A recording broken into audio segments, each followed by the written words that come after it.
গতকালকের মতো আজকেও সীমিত পরিসরে চলছে শিল্প এবং বাণিজ্যিক এলাকাতে ব্যাংকিং কার্যক্রম। পোশাক শ্রমিকদের বেতন এবং উৎসব ভাতা প্রদানের জন্য এই ধরনের সেবা চালু রাখা হয়েছে। সেখানে সকাল 10টা থেকে বেলা 1টা পর্যন্ত লেনদেন পরিচালনা করবে সংশ্লিষ্ট শাখাগুলো। ঢাকা মহানগর, আশুলিয়া, সাভার, টঙ্গী, গাজীপুর, ভালুকা, নারায়ণগঞ্জ এবং চট্টগ্রামের শিল্প এলাকাতে মিলছে ব্যাংকিং সেবা। সমুদ্রস্থল এবং বিমানবন্দর এলাকার ব্যাংকের শাখা, উপশাখা, বুথও চালু রয়েছে। সেখানে শাখাগুলোতে ব্যক্তি পর্যায়ের গ্রাহকদের আনাগোনায় সবচেয়ে কম, অনেকটা অলস সময় পার করছেন ব্যাংকাররা। তবে প্রাতিষ্ঠানিক গ্রাহকরা আসছেন বেতন ভাতা পরিশোধ এবং রফতানি কার্যক্রম তদারকি করতে। অনেকেই আসছেন রেমিটেন্সের টাকা তুলতে।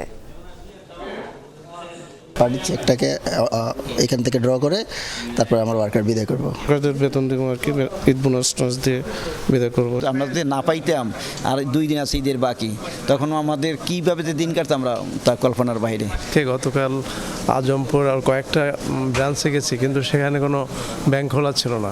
তৈরি পোশাক খাতের কর্মচারীদের বেতন দেওয়ার জন্য, বিভিন্ন গার্মেন্টস ফ্যাক্টরির বেতন দেওয়ার জন্য।